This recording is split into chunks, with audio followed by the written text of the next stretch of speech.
ಎಲ್ಲರಿಗೂ ನಮಸ್ಕಾರಗಳು. ಮಾತು ವಿತ್ ಮಾಲಿನಿ ಕಾರ್ಯಕ್ರಮಕ್ಕೆ ತಮಗೆಲ್ಲರಿಗೂ ಸ್ವಾಗತ. ನಾನು ಪ್ರೊಫೆಸರ್ ಸುತ್ತೂರ್ ಎಸ್ ಮಾಲಿನಿ, ಅಧ್ಯಕ್ಷರು, ಜೆನೆಟಿಕ್ಸ್ ಮತ್ತು ಜಿನೋಮಿಕ್ಸ್ ಅಧ್ಯಯನ ವಿಭಾಗ, ಮೈಸೂರು ವಿಶ್ವವಿದ್ಯಾನಿಲಯ. ಆಗಸ್ಟ್ ಮೊದಲ ವಾರದಲ್ಲಿ ಜಗತ್ತಿನಾದ್ಯಂತ ಸ್ತನ್ಯಪಾನದ ಬಗ್ಗೆ ಬಹಳಷ್ಟು ಮಾಹಿತಿಯನ್ನು ನೀಡ್ತಾ ಇದ್ದಾರೆ.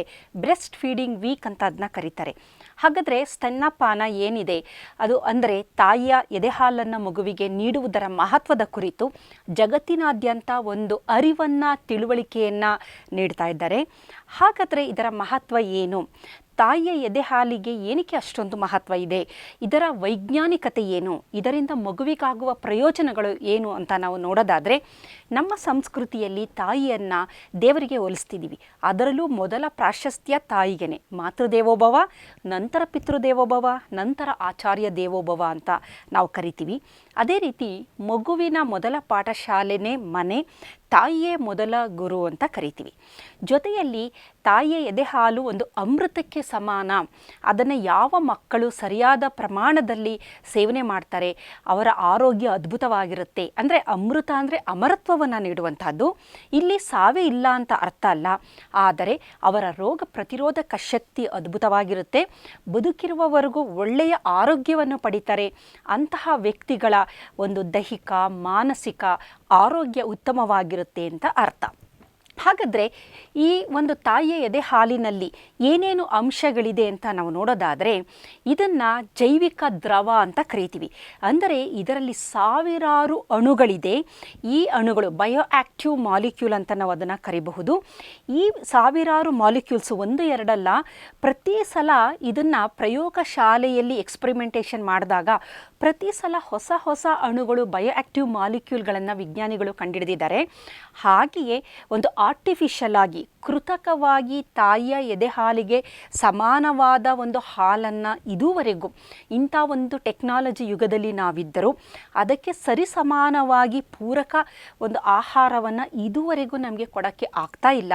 ಕಾರಣ ಏನು ಅಂದರೆ, ಪ್ರತಿ ಸಲ ಹೊಸ ಹೊಸ ಒಂದು ಬಯೋ ಆ್ಯಕ್ಟಿವ್ ಮಾಲಿಕ್ಯೂಲ್ಗಳು ನಮ್ಮ ದೇಹಕ್ಕೆ ಅತ್ಯಂತ ಅವಶ್ಯಕವಾಗಿರುವಂತಹ ಈ ಒಂದು ರಾಸಾಯನಿಕಗಳನ್ನು ನಾವು ತಾಯಿಯ ಎದೆ ಹಾಲಿನಲ್ಲಿ ನೋಡ್ತಾ ಇದ್ದೀವಿ. ಹೊಸದಾಗಿ ಸಹ ವಿಜ್ಞಾನಿಗಳು ಇನ್ನೇನಿದೆ ಅಂತ ಶೋಧನೆ ಮಾಡಿದಾಗ ಹೊಸದಾಗಿ ಇನ್ನೂ ಒಂದಷ್ಟು ವಿಚಾರಗಳು ಅವರಿಗೆ ತಿಳಿತಾ ಬರುತ್ತೆ. ಹಾಗಾದರೆ ಇದರಲ್ಲಿ ಇದು ಏನಕ್ಕೆ ಪೂರಕ ಅಂತ ನಾವು ನೋಡೋದಾದರೆ, ಮಗು ಹೊಟ್ಟೆಯಲ್ಲಿ ಅಂದರೆ ಗರ್ಭದಲ್ಲಿ ಸುರಕ್ಷಿತವಾಗಿರುತ್ತೆ. ಹೊರಗೆ ಬಂದ ನಂತರ ಅದು ಎಷ್ಟು ಟೆಂಡರ್ ಆಗಿರುತ್ತೆ ಅಂದರೆ, ಅದರ ಮೆದುಳು ಇನ್ನೂ ಬೆಳವಣಿಗೆ ಆಗಿರೋದಿಲ್ಲ, ಬೆಳವಣಿಗೆ ಆಗ್ತಾ ಇದೆ. ಅಂದರೆ 21ನೆಯ ದಿನ ಆ ಮೆದುಳಿನ ಬೆಳವಣಿಗೆ ಆರಂಭ ಆಗಿರುವಂಥದ್ದು 25 ವರ್ಷದವರೆಗೂ ನಡೀತಾನೆ ಇರುತ್ತೆ. ಅದರಲ್ಲೂ ಗರ್ಭಾವಸ್ಥೆ ಮತ್ತು ಸುಮಾರು 7 ವರ್ಷದವರೆಗೂ ನಾವು ನೋಡೋದಾದರೆ ಪ್ರತಿ ಸೆಕೆಂಡಿಗೆ 7000 ನರಕೋಶಗಳು ಬೆಳವಣಿಗೆ ಆಗ್ತಾ ಇರುತ್ತೆ. ಹಾಗಾಗಿ ತಾಯಿಯ ಎದೆ ಹಾಲು, ಅದನ್ನು ಕೊಲೆಸ್ಟ್ರಾಮ್ ಅಂತ ನಾವೇನು ಕರಿತೀವಿ, ಆ ಒಂದು 5 ದಿನದ ಹಾಲು ಏನಿರುತ್ತೆ ಹಳದಿ ಬಣ್ಣದ್ದು, ಅದನ್ನು ಚಿನ್ನದ ಹಾಲು ಅಂತಲೂ ಸಹ ಕರೀತಾರೆ. ಇದು ಅತ್ಯಂತ ಅವಶ್ಯಕ. ಕಾರಣ ಏನಂತಂದರೆ, ಮಗುವಿನ ಮೆದುಳಿನ ಬೆಳವಣಿಗೆಗೆ ಇದು ಅತ್ಯಂತ ಪೂರಕವಾಗಿರುವಂತಹದ್ದು. ಇದರಲ್ಲಿ ಬಹಳಷ್ಟು DHA, ARA ಈ ಥರದ ಬೇಕಾದಷ್ಟು ಅಂಶಗಳು ಇದರಲ್ಲಿದೆ. ಇದರ ಹೊರತಾಗಿ ಕರುಳಿನ ಆರೋಗ್ಯ, ಅದಕ್ಕೋಸ್ಕರನೇ ನೋಡಿ ಮಕ್ಕಳಿಗೆ ಬಹಳಷ್ಟು ದಿನಗಳವರೆಗೂ ಲಿಕ್ವಿಡ್ ಡಯೆಟ್ ಅಂತಲೇ ಕೊಡ್ತಾರೆ. ಹಾಲು 6 ತಿಂಗಳವರೆಗೂ ತಾಯಿಯ ಎದೆ ಹಾಲು ಬಿಟ್ಟು ಇನ್ನೇನೂ ಕೊಡಬೇಡಿ, ನೀರು ಸಹ ಕುಡಿಸ್ಬೇಡಿ ಮಕ್ಕಳಿಗೆ ಅಂತ ವೈದ್ಯರು ಹೇಳ್ತಾರೆ.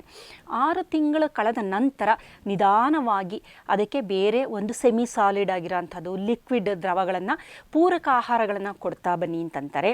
ಅಂದರೆ ಅದರ ಕರುಳು ಇನ್ನೂ ಅಷ್ಟು ಸ್ಟ್ರಾಂಗ್ ಆಗಿ ಇರೋದಿಲ್ಲ. ಹಾಗಾಗಿ ನೀವು ನೋಡಿ, ಮಗುವಿಗೆ ಏನೋ ಗೊತ್ತಿಲ್ಲದೆ ಏನೋ ಒಂದು ಸ್ವಲ್ಪ ತಿನ್ನಿಸಿದಾಗ ಅದು ತುಂಬ ಅಳುತ್ತೆ ಹೊಟ್ಟೆ ನೋವಿನಿಂದ. ಆವಾಗ ಅದಕ್ಕೆ ಒಂದು ಪೂರಕವಾಗಿ ಅದರ ಹೊಟ್ಟೆ ನೋವನ್ನು ಶಮನ ಮಾಡೋಕ್ಕೆ ಯಾವುದಾದ್ರೂ ಒಂದು ಔಷಧಗಳನ್ನು ನೀಡುತ್ತಾರೆ. ಕಾರಣ ಏನು ಅಂದರೆ, ಅದರ ಕರುಳು ಇನ್ನೂ ಬಹಳ ಸೂಕ್ಷ್ಮವಾಗಿದೆ, ಕರುಳಿನ ಬೆಳವಣಿಗೆ ಆಗಬೇಕು. ಇದರ ಜೊತೆಗೆ ಕರುಳಿನಲ್ಲಿರುವ ಬ್ಯಾಕ್ಟೀರಿಯಾಗಳ ಒಂದು ವೈವಿಧ್ಯತೆ ಏನಿದೆ ಅದು ತುಂಬ ಕಮ್ಮಿ ಇರುತ್ತೆ. ಹಾಗಾಗಿ ದೇಹದ ಬೆಳವಣಿಗೆ, ಮೆದುಳಿನ ಬೆಳವಣಿಗೆ, ಕರುಳಿನಲ್ಲಿರುವ ಗಟ್ ಮೈಕ್ರೋಬ್ಗಳ ಬೆಳವಣಿಗೆ ಪೂರಕವಾಗಿ ಈ ಒಂದು ರೋಗ ಪ್ರತಿರೋಧಕ ಶಕ್ತಿ ಏನಿದೆ ಅದು ಚೆನ್ನಾಗಿ ಮಗುವಿನಲ್ಲಿ ಅದು ವೃದ್ಧಿಯಾಗಬೇಕು ಅಂತಂದರೆ ತಾಯಿಯ ಎದೆ ಹಾಲೇ ಅದಕ್ಕೆ ಅತ್ಯಂತ ಪೂರಕವಾದ ಆಹಾರ ಅಂತ ಅನ್ಬೋದು. ಮಗುವಿಗೆ ನಾವು ಕೊಡುವ ಮೊದಲ ವ್ಯಾಕ್ಸಿನ್ನೇ ತಾಯಿಯ ಎದೆ ಹಾಲು ಅಂತ ವಿಜ್ಞಾನಿಗಳು ತಿಳಿಸ್ತಾರೆ. ಫಸ್ಟ್ ವ್ಯಾಕ್ಸಿನ್ ಅಂತ ಅದನ್ನು ಕರೀತಾರೆ. ಯಾವುದು ಅಂದರೆ ಕೊಲೆಸ್ಟ್ರಮ್ ಅಂತ ಏನು ಮೊದಲ 5 ದಿನಗಳವರೆಗೂ ತಾಯಿ ಎದೆ ಹಾಲಲ್ಲಿ ಏನಿರುತ್ತೆ ಅಂಶಗಳು, ಅದನ್ನು ರೋಗ ಪ್ರತಿರೋಧಕ ಶಕ್ತಿಯನ್ನು ಹೆಚ್ಚಿಸುವಂಥ ವ್ಯಾಕ್ಸಿನ್ ಅದೊಂದು ಜೈವಿಕ ವ್ಯಾಕ್ಸಿನ್, ಬಯಾಲಜಿಕಲ್ ವ್ಯಾಕ್ಸಿನ್, ಅಂದರೆ ತಯಾರು ಮಾಡಿರೋ ವ್ಯಾಕ್ಸಿನ್ ಅಲ್ಲ, ತಾಯಿಯ ಮಗುವಿಗೆ ಕೊಡುವಂತಹ ವ್ಯಾಕ್ಸಿನ್ ಅದು ಅಂತ ಹೇಳ್ತಾರೆ. ಹಾಗಾಗಿ ಓವರಾಲ್ ಬೆಳವಣಿಗೆ, ಮೆದುಳಿನ ಬೆಳವಣಿಗೆ, ಕರುಳಿನ ಬೆಳವಣಿಗೆ, ರೋಗ ಪ್ರತಿರೋಧಕ ಶಕ್ತಿ ಇದೆಲ್ಲ ಚೆನ್ನಾಗಿರಬೇಕು ಅಂದರೆ ತಾಯಿಯ ಎದೆ ಹಾಲನ್ನು ಮಗುವಿಗೆ ನೀಡಲೇಬೇಕು. ಅದು ಮಗು ಹುಟ್ಟಿದ 1 ಗಂಟೆಗೆ ನಂತರ, ತಕ್ಷಣವೇ 1 ಗಂಟೆ ಆದ ನಂತರ ಆ ಹಾಲನ್ನು ನೀಡ್ತಾ ಬರಬೇಕು. 5 ದಿನಗಳವರೆಗೆ ಯಾವ ಹಾಲಿರುತ್ತೆ ಅದನ್ನು ಕೊಲೆಸ್ಟ್ರಮ್ ಅಂತ ಕರಿತೀವಿ. ಈ ಥರ ಬ್ರೆಸ್ಟ್ ಫೀಡಿಂಗ್ನ ಸುಮಾರು 6 ತಿಂಗಳ ಕಾಲ ಪ್ರತಿ 2 ಗಂಟೆಗೆ ಒಮ್ಮೆ ನೀಡ್ತಾನೆ ಬರಬೇಕಾಗುತ್ತೆ. ಇಲ್ಲಿ ನೀರನ್ನು ಸಹ ಮಗುವಿಗೆ ಬೇರೆ ಕೊಡಬೇಡಿ, ಹಾಲನ್ನೇ ಕೊಡಿ ಅಂತ ವಿಜ್ಞಾನಿಗಳು ಹೇಳ್ತಾ ಇದ್ದಾರೆ. ಇದರ ಜೊತೆಗೆ ಹೊರಗಡೆಯಿಂದ ಪೂರಕವಾಗಿ ಮೇಕೆ ಹಾಲಂತೆ, ಹಸುವಿನ ಹಾಲು, ಆಕಳ ಹಾಲು ಅಂತ ನಾವು ಹೇಳ್ತೀವಿ, ಅದೆಲ್ಲ ತುಂಬ ಒಳ್ಳೆಯದು, ಕತ್ತೆ ಹಾಲು ಇವೆಲ್ಲ ತುಂಬ ಒಳ್ಳೆಯದು ಅಂತ. ಆದರೆ ಯಾವುದೇ ಹಾಲು ಬೇಡ, ತಾಯಿ ಎದೆ ಹಾಲಿಗೆ ಪೂರಕವಾಗಿ ಸಮಾನವಾದದ್ದು ಮತ್ಯಾವುದೂ ಇಲ್ಲ ಅಂತ ಬಹಳಷ್ಟು ವೈಜ್ಞಾನಿಕ ಸಂಶೋಧನೆಗಳು ತಿಳಿಸಿವೆ. ಹಾಗಾದರೆ ಇದರಲ್ಲಿರುವ ಅಂಶಗಳು ಏನು, ಇದೇನಕ್ಕೆ ಇಷ್ಟೊಂದು ಅದ್ಭುತ ಅಂತ ನಾವು ನೋಡೋದಾದರೆ, ನಾವು ಮೊದಲನೇದಾಗಿ ಇದರಲ್ಲಿ ಯಾವ್ದು ಪ್ರೋಟೀನ್ ಅಂಶಗಳಿದೆ ಅಂತ ಬೇಕಾದಷ್ಟು ನಾನು ಹೇಳಿದೆ. ಸಾವಿರಾರು ಬಯೋಆಕ್ಟಿವ್ ಕಾಂಪೌಂಡ್ಗಳಿದೆ ಅಂತ. ಅದರಲ್ಲಿ ಪ್ರೋಟೀನು, ಕಾರ್ಬೋಹೈಡ್ರೇಟು, ಲಿಪಿಡ್ ಅಂದರೆ ಕೊಬ್ಬು, ಅದರ ಜೊತೆಗೆ ಕಾರ್ಬೋಹೈಡ್ರೇಟ್ಗಳು ಯಾವುದಿದೆ ಮತ್ತು ಪ್ರೋಟೀನ್ ಅಂಶ ಯಾವುದಿದೆ ಅಂತ ನಾವು ನೋಡೋದಾದರೆ, ಲ್ಯಾಕ್ಟೋಫೆರಿನ್ ಅಂತ ಒಂದು ಪ್ರೋಟೀನ್ ಇದೆ, ಜೊತೆಗೆ ಆಲ್ಫಾ ಲ್ಯಾಕ್ಟಾಲ್ಬುಮಿನ್ ಅನ್ನುವ ಮತ್ತೊಂದು ಪ್ರೋಟೀನ್ ಇದೆ, ಕೇಸಿನ್ ಅಂತ ಒಂದು ಪ್ರೋಟೀನ್ ಇದೆ, ಲೈಸೋಝೈಮ್ ಅಂತ ಇನ್ನೊಂದು ಬಹಳ ಮುಖ್ಯವಾದ ಪ್ರೋಟೀನ್ ಇದೆ. ಇವುಗಳೆಲ್ಲ ಏನು ಯಾವ ರೀತಿ ಅಂತಂದರೆ ಪ್ರೋಟೀನುಗಳ ಬೆಳವಣಿಗೆಗೆ ಪೂರಕ, ಗ್ರೋತ್ ಅಂತ ನಾವೇನಂತೀವಿ, ಆ ಮಗುವು ಚೆನ್ನಾಗಿ ಬೆಳವಣಿಗೆ ಆಗಬೇಕು ಅಂದರೆ ಈ ಪ್ರೋಟೀನ್ ಅಂಶಗಳು ಪೂರಕ. ಲೈಸೋಝೈಮ್ ಅಂತ ನಾನು ಏನು ಹೇಳಿದೆ, ಇದು ಒಂಥರ ರಕ್ಷಣೆಯನ್ನು ನೀಡುತ್ತೆ. ಇದರ ಮುಖ್ಯ ಕೆಲಸ ಏನು ಅಂತ ಅಂದರೆ, ಆ ಮಗುವಿಗೆ, ಈಗ ಮಗು ಏನಾಗ್ತಾ ಇದೆ, ಬೆಳವಣಿಗೆ ಆಗ್ತಾ ಇದೆ, ಅದು ಕೈನ ಬಾಯಲ್ಲಿ ಇಟ್ಕೊತಾ ಇದೆ, ಕೈಗೆ ಸಿಕ್ಕಿರುವ ವಸ್ತುಗಳನ್ನು ಬಾಯಲ್ಲಿ ಇಟ್ಕೊಳ್ಳುತ್ತೆ, ನೆಲದಲ್ಲಿ ಕ್ರಾಲ್ ಮಾಡಬೇಕಾದ್ರೆ ನೆಕ್ತಾ ಇರುತ್ತೆ. ಅಂದರೆ ಈ ಥರ ಎಲ್ಲ ಮಾಡಬೇಕಾದ್ರೆ ಹೊರಗಡೆ ವಾತಾವರಣದಲ್ಲಿರುವ ಮೈಕ್ರೋಬ್ಗಳು ಅಂದರೆ ಸೂಕ್ಷ್ಮಾಣು ಜೀವಿಗಳು ಮಗುವಿನ ಬಾಯಿ ಒಳಗಡೆ ಹೋಗಿ ದೇಹವನ್ನು ಪ್ರವೇಶ ಮಾಡಬಹುದು. ಇಂತಹ ಸಂದರ್ಭದಲ್ಲಿ ಮಗುವಿನ ದೇಹವನ್ನು ಪ್ರವೇಶ ಮಾಡುವ ವೈರಸ್ಗಳು, ಬ್ಯಾಕ್ಟೀರಿಯಾಗಳು ಇವುಗಳನ್ನು ನಾಶ ಮಾಡುವಂತಹ ಶಕ್ತಿ ಲೈಸೋಝೈಮ್ಗಿದೆ. ಹಾಗಾಗಿ ಈ ಒಂದು ತಾಯಿ ಎದೆ ಹಾಲಿನಲ್ಲಿ ಲೈಸೋಝೈಮ್ಗಳು ಹೆಚ್ಚಿರುವುದರಿಂದ ಮಗುವಿಗೆ ಈ ಥರ ಮಗು ಯಾವುದೇ ಒಂದು ಸೂಕ್ಷ್ಮಾಣು ಜೀವಿಗಳಿಗೆ ಅದು ಎಕ್ಸ್ಪೋಸ್ ಆದರೂ ಸಹ ಅದಕ್ಕೆ ಯಾವುದೇ ರೀತಿಯ ಆರೋಗ್ಯದ ಸಮಸ್ಯೆ ಬರದಿದ್ದ ಹಾಗೆ ಈ ಲೈಸೋಝೈಮ್ಗಳು ತಡೆಗಟ್ಟುತ್ತೆ. ನಂತರ ನಾವು ಇದರಲ್ಲಿರುವ ಕೊಬ್ಬುಗಳು ಯಾವುದು ಅಂತ ನಾವು ನೋಡೋದಾದರೆ ಬಹಳ ಮುಖ್ಯವಾಗಿ DHA ಅಂತ ಕರಿತೀವಿ. ಮಗುವಿನ ನೀವು ಅಡ್ವರ್ಟೈಸ್ಮೆಂಟ್ ನೋಡಿರಬಹುದು, ಯಾವುದೋ ಒಂದು ಪೌಡರ್ ಇದೆ, ಆ ಪೌಡರಲ್ಲಿ DHA ಇದೆ, ಅದು ನಿಮ್ಮ ಮಗುವಿನ ಮೆದುಳಿನ ಬೆಳವಣಿಗೆ ಚೆನ್ನಾಗಿ ಮಾಡುತ್ತೆ ಅಂತ ಬಹಳಷ್ಟು ಜಾಹೀರಾತುಗಳನ್ನು ನೀಡ್ತಾರೆ. ಆ DHA ಡೆಕೋನೋ ಎಕ್ಸನಿಕ್ ಆ್ಯಸಿಡ್ ಅಂತ ಒಂದು ಇರೋದು, DHA ಅಂತ ನಾವು ಕರಿತೀವಿ, ಅರಾಕಿನೋಡಾನಿಕ್ ಆ್ಯಸಿಡ್ ಅಂತ ARA ಅಂತ. ಇವುಗಳೆಲ್ಲ ಏನು ಅಂತ ಅಂದರೆ ಮಗುವಿನ ಮೆದುಳಿನ ಬೆಳವಣಿಗೆಯನ್ನು ಉತ್ತಮಗೊಳಿಸುವಂತಹದ್ದು. ಇದರ ಜೊತೆ ಫಾಸ್ಫೋಲಿಪಿಡ್ಗಳು ಇದೆ, ಕೊಲೆಸ್ಟ್ರಾಲ್ ಮಾಲಿಕ್ಯೂಲು, ಇದೆಲ್ಲ ಯಥೇಚ್ಛವಾಗಿರೋದ್ರಿಂದ ನರಕೋಶಗಳ ಬೆಳವಣಿಗೆ, ನರಮಂಡಲದ ಬೆಳವಣಿಗೆ, ಜೊತೆಯಲ್ಲಿ ಕಣ್ಣಿನ ಬೆಳವಣಿಗೆ ಇದೆಲ್ಲ ತುಂಬ ಚೆನ್ನಾಗಾಗಬೇಕು ಅಂತಂದರೆ ಈ ಕೊಬ್ಬುಗಳು ಅತ್ಯಂತ ಪೂರಕವಾಗಿರೋದು ಅಂತ ಹೇಳ್ಬೋದು. ಹಾಗಾದರೆ ಇದರಲ್ಲಿರುವ ಕಾರ್ಬೋಹೈಡ್ರೇಟ್ಗಳು ಯಾವುದು ಅಂದರೆ ಲ್ಯಾಕ್ಟೋಸ್, ಏಕೆಂದರೆ ಹಾಲಲ್ಲಿ ಲ್ಯಾಕ್ಟೋಸೇ ಇರೋಂಥದ್ದು, ಅದು ಗ್ಲೂಕೋಸ್ ಫ್ರಕ್ಟೋಸ್ ಆಗಿ ಕನ್ವರ್ಟ್ ಎಲ್ಲ ಆಗೋವಂಥ ಪ್ರಕ್ರಿಯೆ ನಮಗೆಲ್ಲ ಗೊತ್ತೇ ಇದೆ. ಹಾಗಾಗಿ ಲ್ಯಾಕ್ಟೋಸ್ ಹೆಚ್ಚಿದೆ. ಇದರ ಜೊತೆಯಲ್ಲಿ ಲ್ಯಾಕ್ಟೋಸು ಆ ಮಗುವಿಗೆ ಆಹಾರ, ಅದು ಶಕ್ತಿಯನ್ನು ನೀಡುವಂಥದ್ದು. ಗ್ಲೂಕೋಸ್ ಮತ್ತು ಗ್ಯಾಲೆಕ್ಟೋಸ್ ಆಗಿ ಕನ್ವರ್ಟ್ ಆಗಿ ನಂತರ ಗ್ಯಾಲೆಕ್ಟೋಸು ಸಹ ಕನ್ವರ್ಟ್ ಆಗಿ ಗ್ಲೂಕೋಸ್ ಆಗಿ ಅದು ಶಕ್ತಿಯನ್ನು ನೀಡುವಂಥದ್ದು. ಇದರ ಜೊತೆಗೆ ಹ್ಯೂಮನ್ ಮಿಲ್ಕ್ ಆಲಿಗೋಸ್ಯಾಕ್ರೈಡ್ ಅಂತ ಮತ್ತೊಂದು ಕಾರ್ಬೋಹೈಡ್ರೇಟ್ ಅಂಶ ತಾಯಿ ಎದೆ ಹಾಲಿನಲ್ಲಿದೆ. ಇದರ ಮುಖ್ಯ ಕೆಲಸ ಏನು ಅಂದರೆ ಮಗುವಿಗೆ ಶಕ್ತಿ ನೀಡುವುದಕ್ಕಿಂತ ಮುಖ್ಯವಾಗಿ ಮಗುವಿನ ಕರುಳಿನಲ್ಲಿರುವ ಗಟ್ ಮೈಕ್ರೋಬಯೋಮ್ ಬ್ಯಾಕ್ಟೀರಿಯಾಗಳು ಅದಕ್ಕೆ ಪ್ರಮುಖವಾದ ಆಹಾರ. ಅದು ಒಳ್ಳೆಯ ಬ್ಯಾಕ್ಟೀರಿಯಾಗಳಿಗೆ, ಅದರಲ್ಲಿ ಬೈಫಿಡೋ ಬ್ಯಾಕ್ಟೀರಿಯಾ, ಲ್ಯಾಕ್ಟೋಬ್ಯಾಸಿಲಸ್ ಇಂಥವು ಚೆನ್ನಾಗಿ ವೃದ್ಧಿಯಾಗಬೇಕು ಅಂತಂದರೆ ಈ ಹ್ಯೂಮನ್ ಮಿಲ್ಕ್ ಆಲಿಗೋಸ್ಯಾಕ್ರೈಡ್ಸ್ಗಳಂತ ಏನಿದೆ ಇದು ಸ್ಪೆಷಲಾಗಿ ಹಾಲಿನಲ್ಲಿ ಇರುವಂಥ ಇರುವಂಥದ್ದು ತಾಯಿಯ ಎದೆ ಹಾಲಿನಲ್ಲಿ, ಇದು ಅತ್ಯಂತ ಮುಖ್ಯವಾದದ್ದು. ಇದನ್ನು ಸೇವಿಸಿದ ಈ ಬ್ಯಾಕ್ಟೀರಿಯಾಗಳು ಏನು ಮಾಡುತ್ತೆ ಅಂದರೆ ಸ್ಮಾಲ್ ಚೈನ್ ಫ್ಯಾಟಿ ಆ್ಯಸಿಡ್ ಅಂತ ಕೆಲವೊಂದು ಫ್ಯಾಟಿ ಆ್ಯಸಿಡ್ಗಳನ್ನು ಬಿಡುಗಡೆ ಮಾಡುತ್ತೆ. ಅವುಗಳಲ್ಲಿ ಪ್ರಮುಖವಾದದ್ದು ಬ್ಯೂಟರೇಟ್, ಪ್ರೊಪಿಯೋನೇಟ್, ಅಸಿಟೇಟ್ ಅನ್ನುವುದು. ಅದರಲ್ಲೂ ಬ್ಯೂಟರೇಟ್ನ ಪ್ರಮುಖವಾದ ಕೆಲಸ ಏನು ಅಂದರೆ ಕರುಳಿನ ಏನು ಒಂದು ವಾಲ್ ಇದೆ, ಗೋಡೆ ಇದೆ, ಅದನ್ನು ಚೆನ್ನಾಗಿ ಸ್ಟ್ರೆಂಥನ್ ಮಾಡುವಂತಹ ಕೆಲಸವನ್ನು ಇವು ಮಾಡ್ತಾ ಬರುತ್ತೆ ಬ್ಯೂಟರೇಟ್. ಮತ್ತು ಕರುಳಿನಲ್ಲಿ ಏನು ಉರಿಯೂತ ಅಥವಾ ಇನ್ಫ್ಲಮೇಷನ್ ಆಗದೇ ಇದ್ದ ಹಾಗೆ ಅದನ್ನು ತಡೆಗಟ್ಟುತ್ತೆ. ಜೊತೆಯಲ್ಲಿ ಈ ಕರುಳಿನಲ್ಲಿರುವ ಗೋಡೆ ಇದೆಯಲ್ಲ, ಅದರಲ್ಲಿ ಟೈಟ್ ಜಂಕ್ಷನ್ಸ್ ಅಂತ ಇದೆ. ಆ ಟೈಟ್ ಜಂಕ್ಷನ್ಗಳು ಅಂದರೆ ಒಂದು ಜೀವಕೋಶಕ್ಕೂ ಮತ್ತೊಂದು ಜೀವಕೋಶದ ಮಧ್ಯ ಒಂದು ಜಂಕ್ಷನ್ ಇದೆ. ಆ ಜಂಕ್ಷನ್ನು ಒಂಥರ ಗಟ್ಟಿಯಾಗಿ ಅದನ್ನು ಒಂದಕ್ಕೊಂದು ಅಂಟ್ಕೊಂಡಿರೋ ಅಂಥದ್ದು. ಅದರಲ್ಲಿ ಆಕ್ಲುಡಿನ್, ಕ್ಲಾಡಿನ್, ZO1 ಅನ್ನುವ ಕೆಲವೊಂದು ಪ್ರೋಟೀನ್ಗಳು ಈ ಜಂಕ್ಷನ್ಗಳನ್ನು ಗಟ್ಟಿಯಾಗಿ ಟೈಟ್ ಜಂಕ್ಷನ್ ಉಂಟು ಮಾಡಿ, ಇದರಲ್ಲಿ ಏನಾದರೂ ತೊಂದರೆ ಉಂಟಾದರೆ ಲೀಕಿ ಗಟ್ ಸಿಂಡ್ರೋಮ್ ಅಂತ ಕೇಳಿರಬಹುದು ನೀವು. ಅಂದರೆ ಕರುಳಿನ ಗೋಡೆ ಅಷ್ಟೊಂದು ಗಟ್ಟಿಯಾಗಿ ಅಂದರೆ ಭದ್ರವಾಗಿರೋದಿಲ್ಲ, ಲೀಕ್ ಆಗೋಕ್ಕೆ ಶುರುವಾಗುತ್ತೆ, ಕರುಳಿನಲ್ಲಿರುವ ಅಂಶ ಹೊರಗಡೆ ಬರುತ್ತೆ, ಇದರಿಂದ ನಾನಾ ರೀತಿಯ ಆರೋಗ್ಯದ ಸಮಸ್ಯೆಗಳು ಉಂಟಾಗುತ್ತೆ. ಅದನ್ನು ಲೀಕಿ ಗಟ್ ಸಿಂಡ್ರೋಮ್ ಅಂತ ಕರಿತೀವಿ. ಹಾಗಾಗಿ ಮಗುವಿನ ಕರುಳನ್ನ ಚೆನ್ನಾಗಿ ಸ್ಟ್ರಾಂಗ್ ಆಗಬೇಕು ಅವಾಗಲಿಂದನೇ ಅಂತ ನಾವು ನೋಡೋದಾದರೆ ಅದು ತಾಯಿಯ ಹಾಲಿನಿಂದ ಮಾತ್ರ ಸಾಧ್ಯ. ಕಾರಣ HMOS ಅಂತ ಕರಿತೀವಿ, ಹ್ಯೂಮನ್ ಮಿಲ್ಕ್ ಆಲಿಗೋಸ್ಯಾಕ್ರೈಡ್ಗಳು ಇದರಲ್ಲಿ ಯಥೇಚ್ಛವಾಗಿ ಇರುವುದರಿಂದ. ಇವು ಪ್ರೋಟೀನ್ ಆಯಿತು, ಕಾರ್ಬೋಹೈಡ್ರೇಟ್ ಆಯಿತು, ಮತ್ತು ಲಿಪಿಡ್ ಆಯಿತು. ಇದರ ಜೊತೆಯಲ್ಲಿ ಬಹಳಷ್ಟು ಹಾರ್ಮೋನ್ಸ್ಗಳು ಸಹ ಇದೆ. ಅದರಲ್ಲಿ ಪ್ರಮುಖವಾದದ್ದು ಲೆಪ್ಟಿನ್, ಗ್ರೆಲಿನ್, ಇನ್ಸುಲಿನ್, ಅಡಿಪೋನೆಕ್ಟಿನ್ ಎನ್ನುವ ಹಾರ್ಮೋನುಗಳು.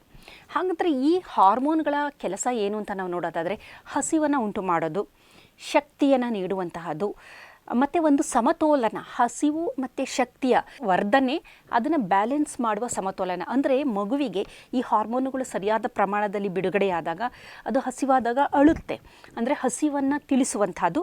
ತೃಪ್ತಿಯಾದ ಮೇಲೆ ಅಳುತ್ತಾ ಇರುವ ಮಗು ಸಮಾಧಾನವಾಗುವಂಥದ್ದು. ಇದೆಲ್ಲ ಸರಿಯಾಗಬೇಕು ಅಂದರೆ ಗ್ರೆಲಿನ್ ಸರಿಯಾಗಿ ಅದು ಸಿಗಬೇಕು ಮಗುವಿಗೆ. ಲೆಪ್ಟಿನ್ನು, ಗ್ರೆಲಿನ್, ಅಡಿಪೋನೆಕ್ಟಿನ್ ಮತ್ತು ಇನ್ಸುಲಿನ್ ಇದು ಎಲ್ಲಿಂದ ಅಂದರೆ ಮಗುವಿನ ದೇಹದಲ್ಲೇ ನಂತರದ ದಿನದಲ್ಲಿ ಇವೆಲ್ಲ ಬಿಡುಗಡೆಯಾಗುತ್ತೆ.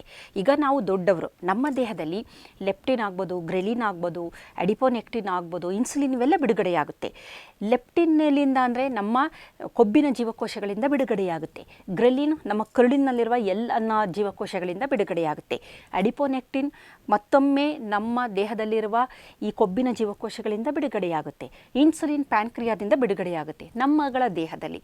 ಆದರೆ ಮಗುವಿನ ದೇಹದಲ್ಲಿ ಇದು ಇನ್ನೂ ಸರಿಯಾದ ಪ್ರಮಾಣದಲ್ಲಿ ಇವೆಲ್ಲ ಬೆಳವಣಿಗೆಯ ಹಂತದಲ್ಲೇ ಇರೋದರಿಂದ ತಾಯಿಯ ಹಾಲಿನ ಮುಖಾಂತರವೇ ಇದೆಲ್ಲ ಮಗುವಿಗೆ ಸಿಗುವಂತಹದ್ದನ್ನು ಅಂಥ ಒಂದು ಜೈವಿಕ ದ್ರವ ಅದು ಅಂತ ನಾವು ಹೇಳ್ಬೋದು.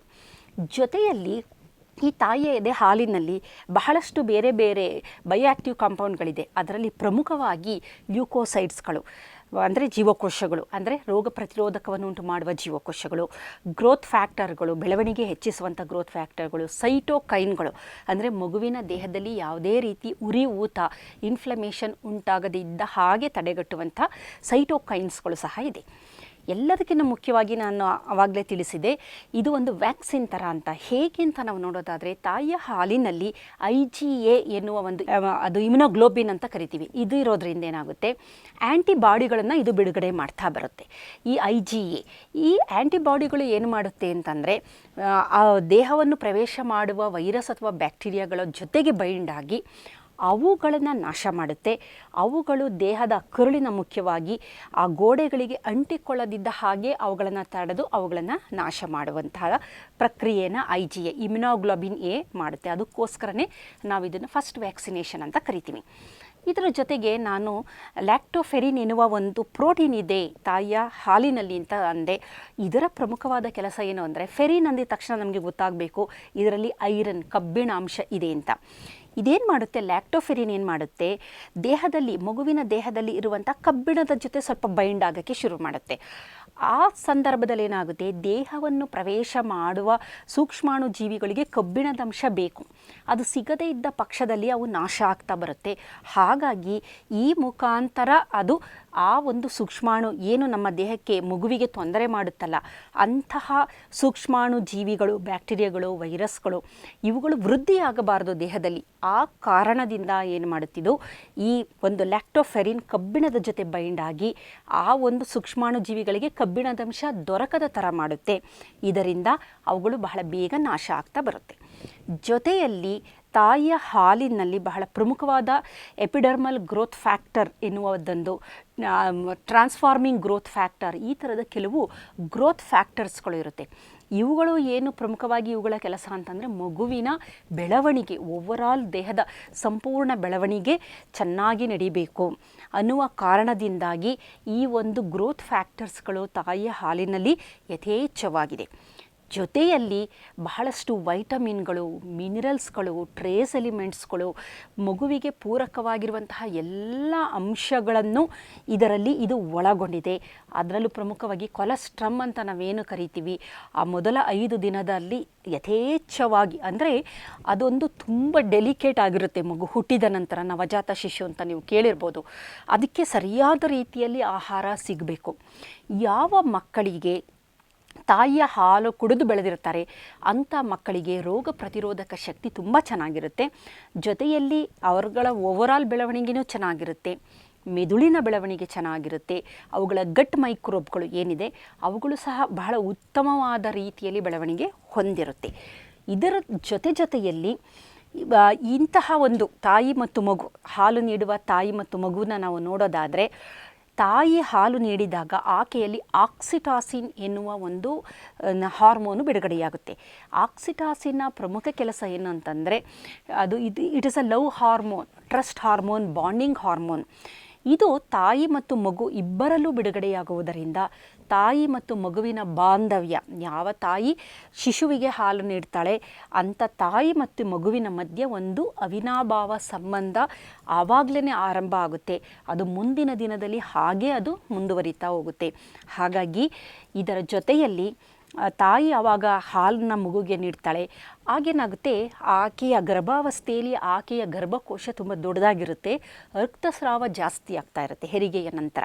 ಈ ರಕ್ತಸ್ರಾವ ಕಡಿಮೆಯಾಗಿ ಗರ್ಭಕೋಶ ಸಂಕುಚಿತ ಆಗಬೇಕು ಅನ್ನೋದಾದರೆ, ಅಂದರೆ ಸಣ್ಣದಾಗಬೇಕು ಅನ್ನೋದಾದರೆ, ಆಕೆಗೆ ಆಕ್ಸಿಟಾಸಿನ್ ಜಾಸ್ತಿ ಬಿಡುಗಡೆ ಆಗಬೇಕು. ಜೊತೆಗೆ ಪ್ರೊಲ್ಯಾಕ್ಟಿನ್ ಎನ್ನುವುದು, ಪ್ರೊಲ್ಯಾಕ್ಟಿನ್ ಹಾಲನ್ನು ಹೆಚ್ಚು ಮಾಡುವಂತಹದ್ದು. ಆ ಪ್ರೊಲ್ಯಾಕ್ಟಿನ್ ಮತ್ತು ಆಕ್ಸಿಟಾಸಿನ್ ಹೆಚ್ಚು ಬಿಡುಗಡೆಯಾಗೋದ್ರಿಂದ ಆಕೆಯ ಗರ್ಭಕೋಶ ಮೊದಲಿನ ಸ್ಥಿತಿಗೆ ಬರುತ್ತೆ. ಇದರಿಂದ ತಾಯಿಗೂ ಅನುಕೂಲ. ಜೊತೆಯಲ್ಲಿ ಏನಾಗುತ್ತೆ, ಗರ್ಭಿಣಿಯ ಇದ್ದಾಗ ಆಕೆಯ ದೇಹದಲ್ಲಿ ಯಥೇಚ್ಛವಾಗಿ ಈ ಕೊಬ್ಬಿನ ಜೀವಕೋಶಗಳು ಶೇಖರಣೆಯಾಗಿರುತ್ತೆ. ಅಂದರೆ ಒಬೀಸ್ ಅಂತೀವಲ್ಲ, ಅಂದರೆ ಅದು ನೆಕ್ಸ್ಟ್ ಪೂರಕವಾಗಿರೋಂಥದ್ದು ಶಕ್ತಿ ಮಗುವಿಗೆ ಹಾಲು ತಯಾರಿಕೆಯಲ್ಲಿ ಅದಕ್ಕೆಲ್ಲ ಬೇಕಾಗಿರೋದ್ರಿಂದ, ಹೆಚ್ಚು ಕೊಲೆಸ್ಟ್ರಾಲ್ ಬೇಕಾಗಿರೋದ್ರಿಂದ ಅದು ಶೇಖರಣೆಯಾಗಿರೋಂಥದ್ದು. ಈಗ ಅದೆಲ್ಲ ಕರಗಬೇಕು, ಆ ಅಡಕವಾಗಿರುವ ಹೆಚ್ಚುವರಿ ಕೊಬ್ಬು ಕಡಿಮೆಯಾಗಬೇಕು, ದೇಹದ ಸೌಂದರ್ಯ ಮತ್ತೊಮ್ಮೆ ಮೊದಲಿನ ಥರ ಆಗಬೇಕು ಅನ್ನೋದಾದರೆ, ಆಕೆ ಶಿಶುವಿಗೆ ಹಾಲನ್ನು ನೀಡಿದಾಗ ಆಕೆಯ ದೇಹದಲ್ಲಿ ಶೇಖರಣೆಯಾಗಿರುವ ಕೊಬ್ಬಿನ ಅಂಶ ಎಲ್ಲ ನಿಧಾನವಾಗಿ ಕಡಿಮೆಯಾಗ್ತಾ ಬರುತ್ತೆ.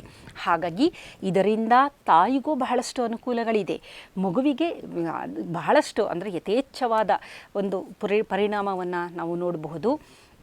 ಹಾಗಾಗಿ ತಾಯಿಯ ಹಾಲು ಅದು ಒಂದು ಅಮೃತ ಅಂತಾರೆ. ಜೊತೆಯಲ್ಲಿ ಯಾವ ಮಗು ತಾಯಿಯ ಹಾಲನ್ನು ಕುಡಿದು ಬೆಳೀತಾ ಇರುತ್ತೆ ಅಂತಹ ಮಗುವಿಗೆ ಒತ್ತಡದ ನಿರ್ವಹಣೆ ಅದ್ಭುತವಾಗಿ ಆ ಮಗು ಮಾಡುತ್ತೆ. ಕಾರಣ ಅದರ HPA Axis, hypothalamus pituitary adrenal Axis ಅಂತ ಅಕ್ಷಯ ನಾವೇನು ಕರಿತೀವಿ. ಅಂದರೆ ಹೈಪೋಥಾಲಮಸ್ಸಿಂದ CRH ಬಿಡುಗಡೆಯಾಗೋದು. ಆ CRH ಏನು ಮಾಡುತ್ತೆ, ಪಿಟ್ಯೂಟರಿಯಿಂದ ACTH ಹಾರ್ಮೋನ್ ಬಿಡುಗಡೆ ಮಾಡುತ್ತೆ. ಈ ಪಿಟ್ಯೂಟರಿಯ ACTH ಹಾರ್ಮೋನ್ ಏನು ಮಾಡುತ್ತೆ, ಅಡ್ರಿನಲ್ ಗ್ರಂಥಿಯಿಂದ ಕಾರ್ಟಿಸಾಲ್ ಎನ್ನುವ ಒತ್ತಡದ ಹಾರ್ಮೋನನ್ನು ಬಿಡುಗಡೆ ಮಾಡುತ್ತೆ.